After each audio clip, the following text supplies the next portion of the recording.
Hi, my name's Barry Crampton. Welcome to another episode of Not the Evangelist News. I'm not quite sure where this one's going to go or where it's going to finish up in the end, because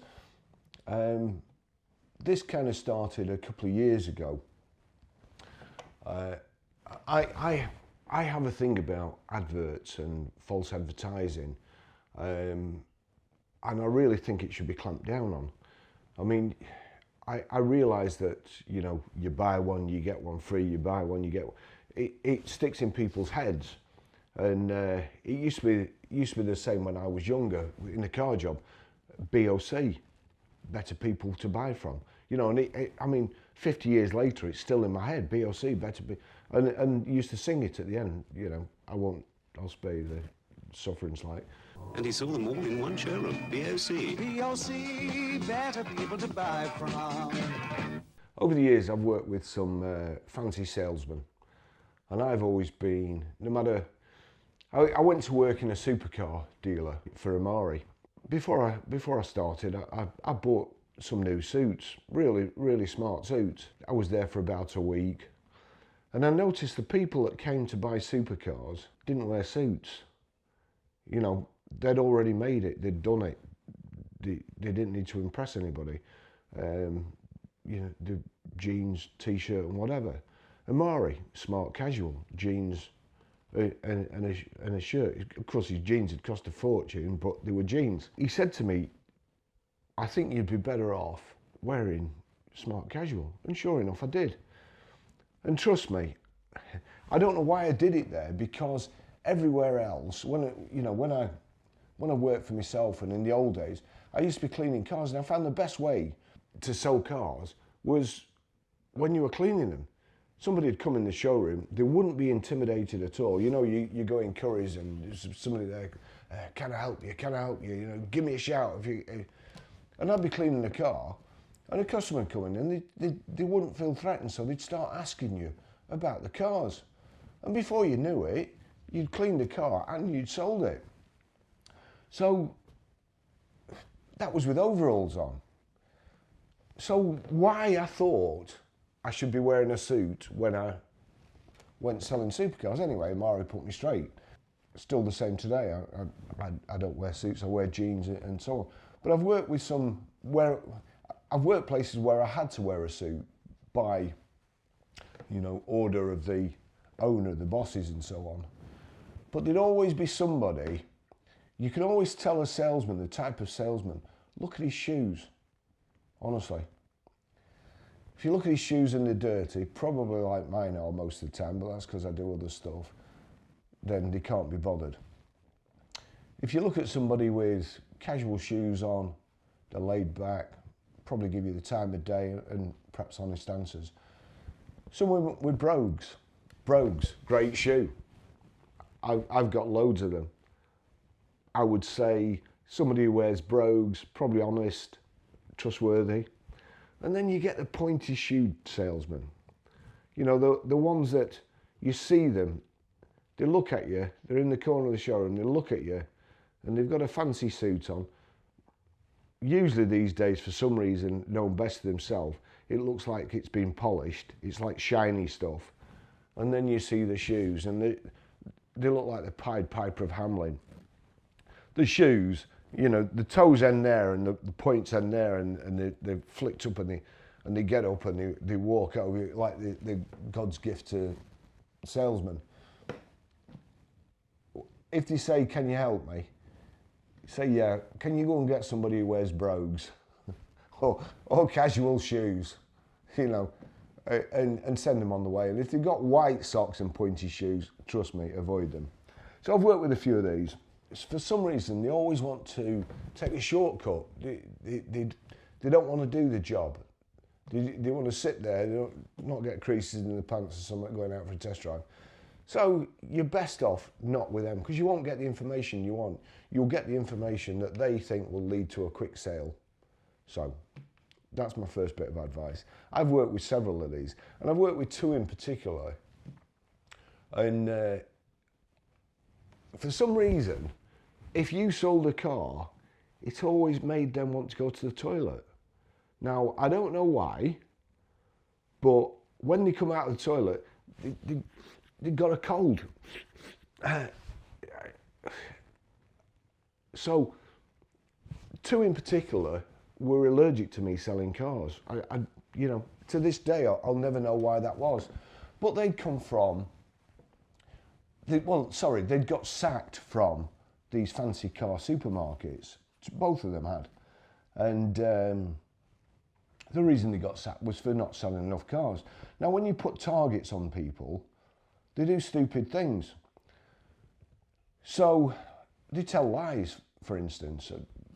I was listening to this guy talking to somebody, and when they went, I said, that was bullshit. It was just lies. You know, from start to finish, you just lied. Why would you do that? Of course, no answer except mind your own business or whatever. Anyway, pretty soon after, we got complaints about people, especially when they'd bought cars. And actually, I'll do another video about somebody who I really liked, but was what it was the toxic partnership of salesmen. I'll try and remember to do that. So, kind of what I'm trying to say is, these used car supermarkets, very, very pressurised for the salesman.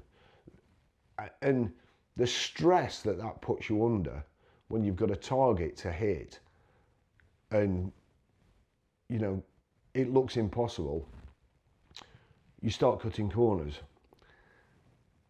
That's the same with the ZEV mandate. They've got a target to hit and they're cutting corners and doing everything that these other two salesmen used to do that I work with, doing it all wrong. It needs to stop. If we want battery electric vehicles to catch on, it needs to stop. So, the past couple of videos, we've looked at what depreciation does to a customer, especially if he's bought it with his own money privately. What depreciation does to leasing companies when they have to underwrite it. And I keep seeing, even now on the things, depreciation doesn't matter to me, don't matter to me. You know, I'm not going to sell it. Okay, perhaps it won't, but if you have to sell it, it will matter. What does it mean to the dealerships? It basically means if they don't watch it, they're going to go out of business. And I've been watching this particular one, and the reason is, A, I don't like the tactics. There's one particular person that wound me up. But, for instance, this one. Hey Twitter, get this promoted shit off my timeline. I don't need any adverts from people who think that a superpower is being able to mislead customers, showing savings on a used vehicle against the list price of a new, and with their optional pre-delivery fee. And of course it was Motorpoint. We're here to offer you superpower savings on your next car. Visit your local Motorpoint. Our heroes can save you an average of £8,500. Visit your local Motorpoint. Save thousands, all in a day's work. But how can you save an average of £8,500 when they're comparing a used car to a new car? So a new car with warranty from day one, nowhere on any components, nowhere on the tyres, you're the first owners, but they're comparing a used one with miles on, with wear on the tyres, with wear on the engine, and say you're saving £8,500. So you can't say that. I don't know how they get away with that. If there's two like-for-like cars, same mileage, same year, and one's £8,500 cheaper, then yeah, sure, claim it. But not when one's got 0 miles and one's got 20,000 on. Because nobody can calculate the saving. Nobody knows how much it's going to cost you in tyres, extra servicing, you know, all that sort of stuff. Depreciation again. That's clearly an example of depreciation. If you're saving £8,500 on the price of a new one, that £8,500 is depreciation. And as one of my old bosses, well, texted me yesterday to say, today's discount is tomorrow's depreciation. Never a truer word spoken. So then our heroes can save you an average of £8,500. Another one, save £12,251. On what? What are you saving it on? Are you saving it on the retail price of that car? No, because that is the retail price of the car. You save it on the price of a new one, but it's not a new one. So you can't calculate savings. Honestly, I don't know how they get away with it. I've sent them a tweet. Worst superhero ever.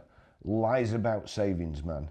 What a load of crap. Savings calculated on second-hand cars against the list price of brand new. In my mind, that's not fair. That's me. Not just about EVs. No EVs were mentioned there. No EVs' reputations were harmed in those tweets. They were on ICE cars. And they were lying about that. This is where a lot started. So, this is a tweet from a guy called Richard Ingram. When did Twitter's sole purpose become it being a platform for voicing extreme, one-sided opinions on mundane, everyday topics like EVs and new car finance? So much us and them. Rain check. Rain check? Rain check. Well, a rain check means I can't do it today, but I'll do it tomorrow. So perhaps, I don't know, fact check, that should have been. I'm always getting my words wrong, so we'll give them a rain check on that one, eh? The world isn't binary. Can't we just go back to posting pics of nice cars? Well, that really wound me up because I've seen his opinions before. Richard Ingram, editor of Car Buyer UK and Driving EVs. Right, so he's not biased, is he? Auto Express contributor. Auto Express opinion. Electric cars should make up 1 in 4 sales by next year, says Richard Ingram. So I sent him a tweet back saying glass houses. You know, people in glass houses shouldn't throw stones. He's going on about one-sided. And yet he's clearly one-sided. So this started off he tweeted back, excuse me. Then a chap called Alex Goy, who I've actually followed for a long time. He must be a friend of Richard's. Alex Goy, he's trying a gotcha by highlighting your job as a car journalist and your reporting on them. Bang to rights there, Rich. Now, I'm assuming that's Alex's attempt at being sarcastic. Alex, if you're watching, if you want some lessons, give me a shout. I'll tell you how to be sarcastic. Then, this is the one. Because I always look to see, I look in the bios. Tim Rodey, apparently reporting the facts of buyer trends, meaning 25% of cars will be EVs, is a one-sided opinion. Yes, it is, Tim. Yes, it is. Because immediately what I did, I looked on Tim's profile, Tim Rodey, head of content at Motorpoint. And then from Motorpoint, from him being head of content, because I was already aware of Motorpoint and I was already fearful for their, well, I shouldn't be because they've got millions and millions of pounds. But I keep an eye on everybody's stock. I like to know what's going on. We use Cap and Auto Trader for prices, for valuations. They haven't got the humility to put Cap valuation guides, Auto Trader valuation guides, Glasses guide,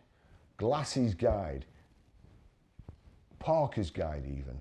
It gives you a approximate price, a average.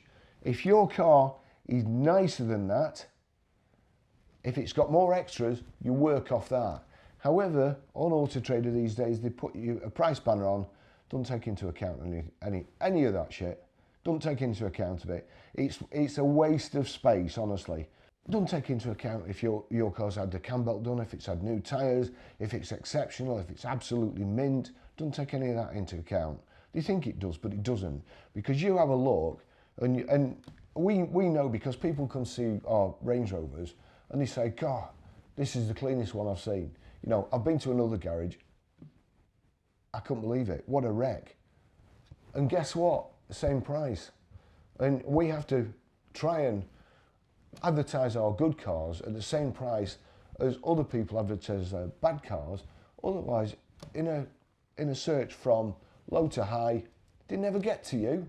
If you're not, say on page 3, you know, I mean, crikey, these days, Twitter and so on, if a web page doesn't load in 30 seconds, people move on. So you've got to be right at the top. Even if you're selling the best cars ever, you've got to be right at the top with price. That's the problem.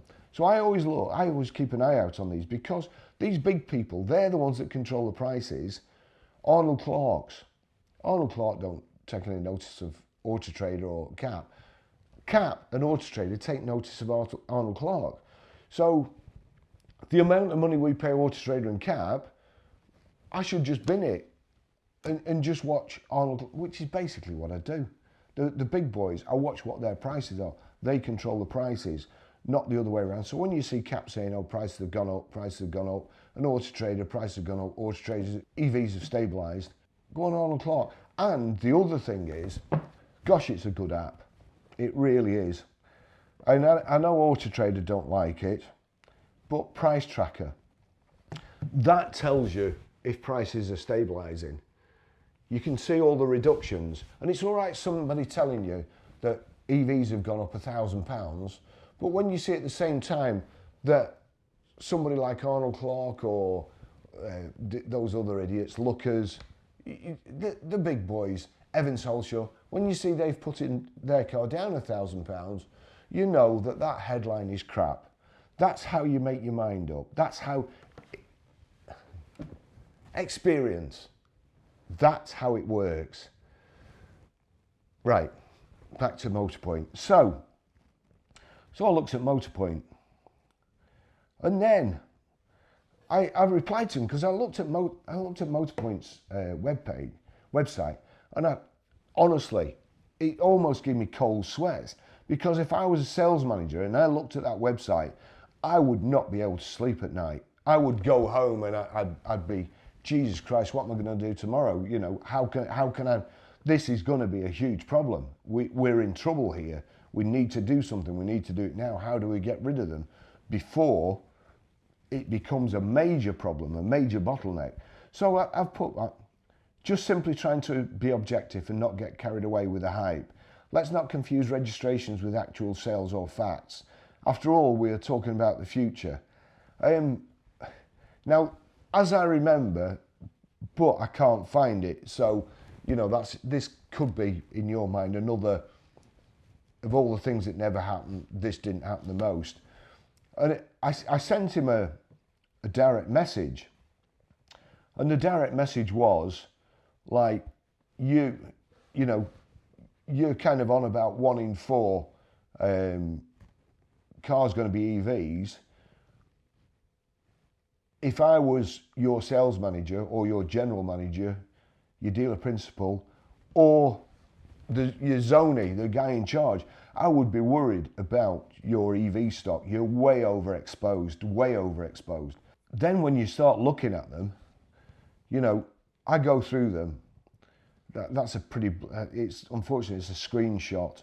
It's a pretty blurred screenshot as well, so I'm sorry about that. And I can't go back and capture it, but that's, you can see that in the top right-hand corner, that is off. That's all the money off. And these are all Teslas. I think I can go to some clearer ones. Here we go, yeah. So £1,000 off, £1,900 off, £3,000 off, £1,000 off, £2,900 off, £2,900 off, £2,900, £2,400, £2,900, £1,000, £3,000. Right, so the whole philosophy about a used car supermarket or a supermarket is pile them high, sell them cheap. So it's movement, it's turnover, little profit but often. That's the idea. If they're working off small profits, they haven't got £2,400 to give away. So that, and they've got all these hyper-motivated salesmen. If they can't sell EVs, I'm going to struggle. They can't, no, I won't go there. But here we go, Audi e-tron, 1,000 off, 1,000 off, 1,000 off, 1,000 off, 1,000 off, 1,000 off, 1,000 off, 1,000 off, 1,000 off. Now I'm also well aware that some other used car supermarkets, advertise a car at an inflated price, and I've reported one of them, and they've had to stop because it was one particular dealership where they advertised it in the morning, say £50,000, then in the afternoon they reduced it to £45,000 and put £5,000 off. You know, motor trade, and someone, I get commented here, the motor trade use dirty tricks to sell cars. Wow, who would have known? Well, not all the motor trade do, okay? Not all of them. Tesla Model 3, 41,999, £3,000 off. So, now, before that, I'm also a big believer in not boasting about stuff. My dad used to say to me when I was a kid, you know, nothing good happens to anybody who boasts. Don't do it. So anyway, one of the stories, this was from 6th of October 2022.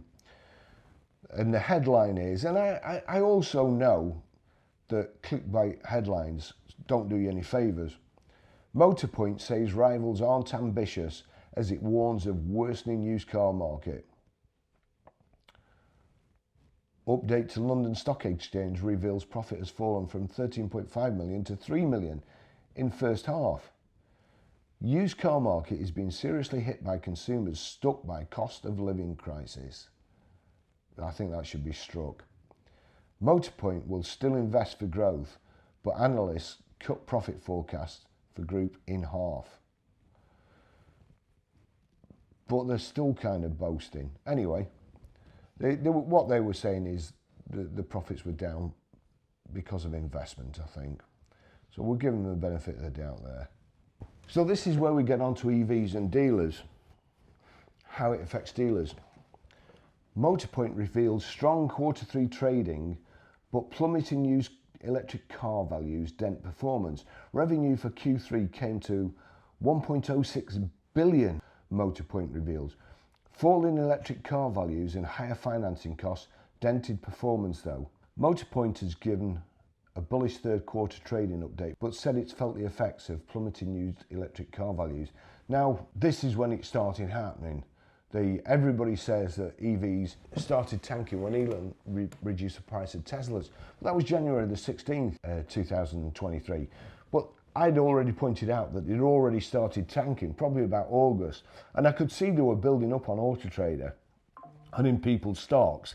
And I could see it was going to be a nightmare. The gains in revenue were helped by vehicle mix and price inflation, Motorpoint said in an update to the London Stock Exchange. However, falling values of used electric cars were felt by Motorpoint, with gross profit per unit taking a hit. So there we go. 27. Great results. It's a shame about the EV values tanking. All my years in the motor trade, I've never come across that before. New selling like hotcakes, but used not so much. I wonder what the facts behind that could be. Who could have seen that coming? Well, again, going back to Alex, that's sarcasm. New selling like hotcakes, but they weren't. They were being pre-registered, which we now know. Now this was 27th of 1st, 2023. There's still pre-registered cars for sale from then. They were trying to, not Motorpoint by the way, the motor trade as a whole, were trying to give the impression that EVs were selling like hotcakes, that if you didn't get one quick, if you didn't order one, you would miss out. So give everybody FOMO, fear of missing out. What's that? 10th of 11th, 2022.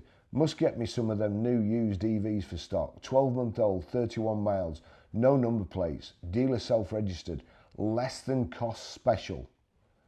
This is when there was a waiting list for them. Less than, well, what does that tell you?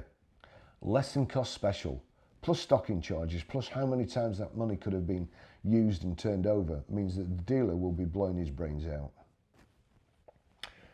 Oh, by the way, I've not been snorting on this, I've just got the most horrendous cold. Used car prices remain stable as monthly growth continues in November. And I've put, except for EVs, which are bucking the trend and have dropped £1,000 due to oversupply. So that was my reply to News Press. Then, 24th to 11th, I'm noticing that, you know, things are going wrong. Used EVs are piling up on Auto Trader. Now, just supposing that everyone who wanted an electric car has actually got one, then what's going to happen to the already massively overpriced values of new and used EVs? As I say, 24th to 11th, 2022, we're coming up to 2 years later. Boy, was I right. You know, I'm not one to say I told you so, but yeah, I told you so. Now selling like hotcakes, but used not so much. Again, when a new model sells like hotcakes, people can't wait for a used car to come on the market and snap it up. So new ones are selling like hotcakes, but used aren't.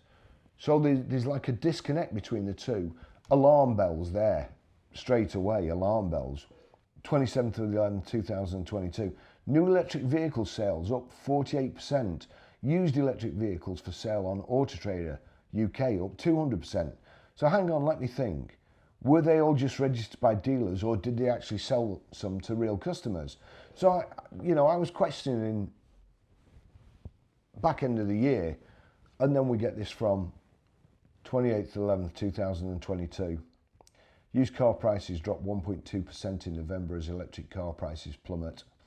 November used car price fall was much better than predicted, says CapHP. No, it wasn't. No, it wasn't. So those were two of the headlines. I predict this month's tank will be a drop in the ocean to what's coming in the future. EVs are simply overpriced, end of. That's the 28th of 11th 2022, that's me. Before all the troubles start. And I did try to warn them in January 2023, but their head of content knew better. But like most evangelists, he preferred to be condescending than heed a warning. Way too overexposed with EVs back then. 29th 11th 2022, 31 pages of used Porsche Taycans for sale. 6 pages of them were private sellers with 1 mile on them. 31 pages. So that was 310 then. I think they went up to like 670 at one stage. So Porsche Taycans are mounting up. Delivery mileage, even privates supposedly selling them. January 27th, 2023. Used electric car prices have continued to plummet in January as consumers shy away from the technology according to official figures. On average, used electric car prices have dropped by a whopping 6.6% in the month, the equivalent of £2,050.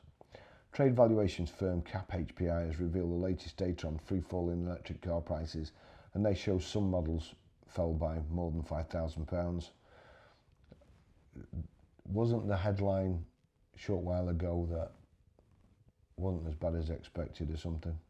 CapHPI has seen Teslas particularly badly hit since the new prices were adjusted earlier this month. No, they were already dropping. A used Model 3 has now dropped 10.5% or £3,825 in January, and in the last 4 months has lost an incredible £13,275. Tesla Model Ys lost £5,500 in January. The rear-wheel drive model lost 14.1% or £6,800. Since October, the Tesla Model Y has lost a worrying 27% of its value, the equivalent of £14,000. The fall in electric car price dragged down the used car market overall in January, which registered a 0.1% rise overall in December. Right, so here we go. See how they do it? The fall in electric car prices dragged down the used car market overall in January, which registered a 0.1% rise overall in December. So when it's bad news, they lump together EVs, petrol and diesels, they lump them all together. When it's good news, see, what that would have shown is EVs had tanked, absolutely tanked. Petrol and diesels had gone up. So what do? They put them all together so it don't look so bad. But when it's good news for electric vehicles on their own, and petrol and diesel, they're distant relatives. They've got all the bad news over there. Good news, electric vehicles. Doesn't happen very often, I've got to say. So, but when it does, that's how it does happen. Martin said the fall in EV prices has come as a result of negative headlines around charging and the fact electric cars are more expensive than their traditionally powered equivalents. Fuck all to do with that. Absolutely nothing to do with it. Just making excuses. You know, he said, we've been saying this for a few months. Well, it was lies a few months ago. That EVs have been under pressure, probably since about October time. And that's continued, and I would say it's accelerated in January. Nothing to do with charging. It was because all the early adopters, all the ones that wanted an EV, whose needs they suited, had bought one, pretty much. And the other people couldn't afford one. The other ones that wanted one couldn't afford it because they were too dear. That's why. But also the main thing is just the cost of those electric vehicles compared to ICE equivalents. It's too wide really, so you can't look at a comparable car. Well, you can actually. You can look at a model that makes a petrol and a diesel and an electric the same, and you will see that it's cheaper to run the petrol or diesel, or has been over the last 12 months. In fact, it's cheaper, as I worked out, it's cheaper to run a Jaguar F-Type for 4 years than it is to run a Jaguar I-Pace for 2 years and do the same mileage. He added, there's more EVs coming back into the market. They're expensive, and there's a pushback from consumers to buy them, which is just a kind of perfect storm really for EV values. We've knocked thousands of pounds off some EVs, and it's not really a surprise. Usually we get the manufacturers knocking on the door asking what we're doing, but they all realise what's going on in the market. To be honest, a lot of them have been overpriced for too long. Martin explained that the EV price falls are a market correction, which he doesn't think will last forever. So we're now in October 2024. These experts say. He added, I think it's a market correction. We were actually predicting within our forecasts a year ago for this to happen, but being honest, we thought it would start earlier and be a longer tail. Why didn't you say something then, eh? Funny, isn't it? You know when you say something to somebody and they say, yeah, I was just going to say that. Why didn't you say it? Because you weren't. 24th of the 1st, 2023. This is just before the Motorpoint announcement. The motoring press and the big advertising platforms are like the sirens in Jason and the Argonauts, singing sweet songs about EV cars, dragging dealers to their doom, with their made-up percentages and sales figures. If they were such good sellers, and there were long waiting lists, a main dealer wouldn't be uploading their EV stock to online auctions, cars with 10 miles on. These are desperate times. Stop registering them. You're going to destroy the car industry. 24th of the 1st, 2023. Barry Crampton. Used car dealer Motorpoint blames stock concerns and tumbling EV prices as it announces £300,000 loss for 2023. Again, mate, just wait till used EV hit rock bottom, and then we all have to cut the price of ICE cars to compete. I would hate to have an operation like Motorpoint, a used car supermarket or a main dealer, because there will be no coming back from that for a lot of them. Marketing EVs this way will decimate the motor trade, mark my words. 27th of the 7th, 2023. Then 60 jobs lost. I'm afraid that these won't be the last casualties inflicted on the motor trade by EVs. Exclusive car dealer Motorpoint axes 60 jobs in a move that left some feeling like criminals. And we later found out that it wasn't just that. They needed to save 3 million, or they were trying to save 3 million. But it said, Motorpoint says it will be reducing headcount by some 10%. Retailers need to resist thinking all EVs are in decline, as the data simply doesn't support that. You know, this is what upsets me with the motor trade. At its best in the motor trade, it's the best job ever. Honestly, it's the best job ever. You just have so much fun. At its worst, it's horrendous.